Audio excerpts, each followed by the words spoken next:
ہمارے دلوں کے قبلے کو بدلنا بھی یہ میرے حبیب پاک صلی اللہ علیہ وسلم کا اثر ہے. اب منافقین جو ہے بات بنانے لگ گئے. میں یہاں پر ایک اور نقطہ عرض کر دوں. صحابہ کا حال یہ تھا کہ انہوں نے کسی نے پوچھا نہیں 2 رکعت ادھر اور 2 رکعت ادھر کیوں، بلکہ صحابہ جانتے تھے کہ جو رسول کرے وہی دین ہے، وہی شریعت ہے. ایک صحابی سے پوچھا حضور پاک صلی اللہ تعالی علیہ وسلم ظہر کی نماز میں قرات کرتے تھے کہ نہیں کرتے تھے؟ حضور ظہر کی نماز میں قرات کرتے تھے. یعنی آپ سب کو معلوم ہے نا 3 نمازیں جہری ہیں، 2 نمازیں سری ہیں. فجر مغرب عشاء اس میں زور سے قرات کرتے ہیں امام، ہے نا. اور ظہر اور عصر میں زور سے نہیں کرتے، خاموش. لیکن کرتے ہیں کہ نہیں کرتے تم کو کیا معلوم؟ خاموش کھڑے رہتے نا امام. تو آپ کو پتا ہے پیچھے صفوں میں کھڑے رہتے امام صاحب پڑھتے بھی ہیں کہ نہیں پڑھتے، کسی کو نہیں پتا. اب حضور پاک صلی اللہ علیہ وسلم ظہر کی نماز میں آہستہ ہی صحیح کچھ پڑھتے تھے کہ نہیں پڑھتے تھے؟ ایک صحابی سے پوچھا گیا. اس صحابی نے کہا ہاں رسول اللہ تلاوت کرتے تھے. کہا سنائی دیتا تھا؟ کہا نہیں. کیسے پتا؟ وہ صحابی کہتے ہیں میں پیچھے صف میں کھڑا رہتا اور حضور کے چہرے کی طرف دیکھتا، آپ کی داڑھی مبارک ہلتی رہتی تھی. داڑھی مبارک ہلتی رہتی تھی. اس کا مطلب یہ ہے کہ میرے آقا نماز میں خاموش نہیں تلاوت کیا کرتے تھے. اے میرے عزیزوں ان صحابہ سے پوچھو نماز میں تمہیں کعبے کی طرف دیکھنا چاہیے یا رسول کے چہرے کی طرف؟ ان صحابہ کی ترجمانی اگر کہیں سے ملتی ہے تو بریلی کے امام کی زبان میں. وہ کہتا ہے حاجیوں آؤ شہنشاہ کا روضہ دیکھو. کعبہ تو دیکھ چکے، کعبے کا کعبہ دیکھو. کعبے کا کعبہ دیکھو. صحابہ جو دیکھتے تھے وہ کیا تھا؟ کعبے کا کعبہ تھا. اور وہ ان کی نمازیں نہیں ٹوٹتی تھی. ہاں آپ سب چاہے کتنا بھی بڑا امام ابھی آیا ہے، آپ کو حکم نہیں ہے کہ امام کی طرف دیکھتے رہو. آپ کو حکم نہیں ہے آپ کعبے کی طرف منہ کر کے رکھو. اب کے زمانے میں امام کے پیچھے ہیں آپ، لیکن امام کو دیکھتے مت رہو نماز میں کہ امام کی ٹانگ اٹھی ہے یا پیر اٹھا ہے، پیجامہ نیچے آیا ہے، کیا ہو رہا ہے اس کا نماز میں. یہ تمہیں حکم آج نہیں ہے. نماز میں اگر کھڑے ہو گئے تو قبلے کی طرف منہ رہے. صحابہ اکرام کا حال یہ تھا کہ وہ اپنے رسول کو دیکھا کرتے. اتنا ہی نہیں میرے عزیزوں، اتنا ہی نہیں، ایک اور بات میں بتا دوں. آج مدینہ طیبہ میں اگر آپ جائیں گے، اللہ سب کو حاضری نصیب فرمائے. یہ حضور کا محراب اس طرف ہے سامنے، حضور پاک صلی اللہ تعالی علیہ وسلم کا محراب سامنے. اور جب محراب کی طرف منہ کر کے کوئی کھڑا رہے گا تو بائیں ہاتھ کی جانب حضور صلی اللہ تعالی علیہ وسلم کا حجرہ، جو روضہ ہے آج بھی حضور کا، وہی حضور کا حجرہ تھا جس میں میرے آقا صلی اللہ علیہ وسلم حضرت عائشہ صدیقہ رضی اللہ تعالی عنہا کے ساتھ قیام فرماتے. وہ حجرہ عائشہ صدیقہ ہے جس میں میرے آقا دفن ہے. آج کہاں ہے وہ؟ یہ سامنے محراب اور ادھر بالکل بائیں سائیڈ میں حجرہ ہے حضور کا. دروازہ بھی اس کا وہی تھا. جب اقامت یہاں بولتا مؤذن، حضور حجرے سے نکلتے تھے، اور جب حضور حجرے سے نکلتے صحابہ کھڑے ہو جاتے تھے اور صفیں لگ جاتی تھی. اندازہ کرو قبلہ ادھر ہے اور حضور کا حجرہ ادھر ہے بائیں جانب. حضور اکرم صلی اللہ تعالی علیہ وسلم کی وفات سے چند دنوں پہلے کی بات، یہ آخری ایام ہے ظاہری زندگی کے، جب رسول کریم صلی اللہ تعالی علیہ وسلم علالت میں تھے. تکلیف بہت زیادہ تھی، بخار کی شدت تھی. 1 مہینے تک بخار کی شدت رہی، سفر کے مہینے میں. ان دنوں میں بعض مرتبہ ایسا ہوا حضور اکرم صلی اللہ تعالی علیہ وسلم اپنے حجرے سے نکلتے تو 2 صحابہ کے کندھوں پر ہاتھ رکھ کر کے آتے تھے. تکلیف کی شدت تھی لیکن پھر بھی مسجد میں آ جاتے تھے. لیکن آپ کی وفات سے چند دن پہلے ایسے حالات پیش آئے کہ حضور اپنے حجرے سے باہر نہیں آتے تھے. صحابہ کی نمازیں کون پڑھاتا تھا؟ حضرت ابو بکر صدیق پڑھاتے تھے. مصلی پر آپ پڑھتے، نمازیں آپ پڑھاتے. 17 نمازیں حضرت ابو بکر صدیق نے پڑھائی. ایک روایت میں پڑھتا ہوں تو آنکھیں بھیگ جاتی ہیں. مغرب کی اذان ہو چکی، صفیں لگ چکی، مؤذن اقامت بول چکا، حضرت ابوبکر صدیق مصلی پر جا چکے، تکبیر باندھ لیے، اچانک حضور کا حجرہ کھل گیا۔ کئی دن سے میرے آقا آئے نہیں تھے، جیسے حجرہ کھلا سارے صحابہ مڑ کر کے میرے آقا کی طرف دیکھنے لگ گئے، قبلے کی طرف نہیں، حجرے کی طرف سب مڑ گئے۔ اور جب رسول کریم صلی اللہ تعالی علیہ وسلم کے چہرے پاک کی چمک دیکھا، سارے صحابہ کے دلوں میں ایسی رقت طاری ہو گئی، ان کی آوازیں بلند ہو گئی۔ بعض نے ہاتھ پر آواز مار مار کر کے کہا، ابو بکر پیچھے آ جاؤ، آفتاب رسالت آ چکے، رسول کریم صلی اللہ تعالی علیہ وسلم آ چکے۔ میں یہ نماز کی حالت کی بات کر رہا ہوں، نماز کی حالت۔ صحابہ جانتے تھے کہ رسول کی رضا ہی یہ اللہ تک پہنچنے کا ذریعہ ہے۔ اگر رسول کو راضی کر لیا تو ساری عبادتیں ہیں، اور اگر وہ راضی نہ تو ساری عبادتیں فضول ہیں۔ صحابہ اکرام رضوان اللہ تعالی علیہ مجمعین نے جب آواز لگائی تو وہ ابو بکر صدیق مصلی پر جو ہے، میرے عزیزوں مصلی پر جا چکا امام، تکبیر باندھا ہوا امام، جب آواز آئی پیچھے سے تو وہ خود بھی بائیں جانب مڑ کر دیکھتے ہوئے پیچھے کی طرف آنے لگ گئے، نماز توڑ کر کے نہیں، رکعت باندھ کر کے پیچھے کی طرف آنے لگ گئے۔ رسول کریم صلی اللہ تعالی علیہ وسلم جب تشریف لائے تو مصلی پر میرے آقا صلی اللہ تعالی علیہ وسلم کو بٹھایا گیا۔ یہ کیسی نمازیں تھیں، کیسی نماز! ہم اور آپ اگر حرکت بھی کریں تو نماز ٹوٹ جائے، نماز باطل ہو جائے، فاسد ہو جائے، لیکن رسول کے لیے اگر چہرہ پھر بھی گیا تو نماز باطل نہیں، بلکہ میں کہتا ہوں وہی تو عین نماز ہے۔ ظالمو، تم کہتے ہو رسول کا خیال آنا، معاذ اللہ رب العالمین برے کلمات کہتے ہو، گدھے کے خیال سے بدتر ہے۔ ان صحابہ سے پوچھو، وہ اللہ رب العزت کی عبادت کرتے تھے لیکن رسول کے چہرے کو بھی دیکھا کرتے تھے۔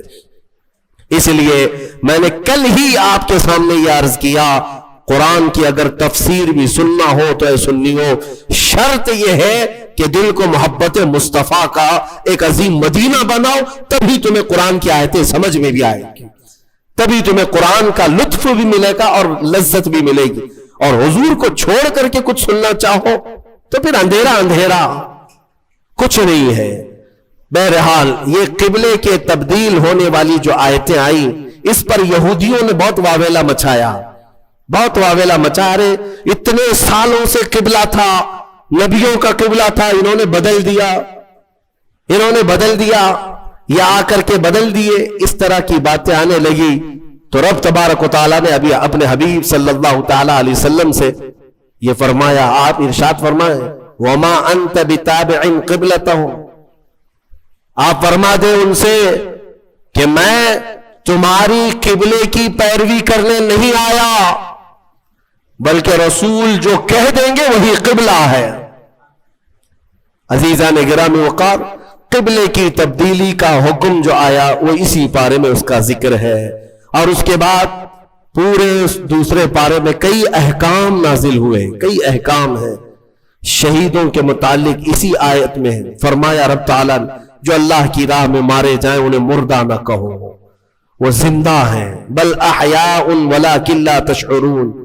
بعض لوگ ہم سے پوچھتے ہیں، آپ رسول کو وفات کے بعد بھی زندہ مانتے ہیں، قرآن کی کوئی دلیل ہے آپ کے پاس؟ قرآن کی کوئی دلیل ہے؟ قرآن کی کوئی آیت ہے؟ میاں میں وہی پڑھ رہا ہوں آپ کے سامنے، وَلَا تَقُولُوا لِمَنْ يُقْتَلُ فِي سَبِيلِ اللَّهِ أَمْوَاتٌ، جو اللہ کی راہ میں مارے گئے ہوں انہیں مردہ نہ کہو۔ ہر سنی مسلمان جانتا ہے۔ تو سب سے پہلے یہ کہتے ہیں لوگ، ارے میاں یہ تو شہیدوں کے لیے آیا تھا۔ ہم کہتے ہیں کیٹیگری اگر آپ کو بتاؤں شہید کا مقام کب آتا ہے، اللہ تعالیٰ نے آیت میں فرمایا، انعم اللہ علیہم من النبیین والصدیقین والشہداء والصالحین۔ 4 لوگوں کا ذکر قرآن میں اللہ نے فرمایا جن پر اللہ نے انعام نازل کیا۔ نمبر 1 النبیین، انبیاء سب سے پہلا مقام ہے، والصدیقین دوسرے نمبر پر صدیق ہوتے ہیں، تیسرے نمبر پر شہید۔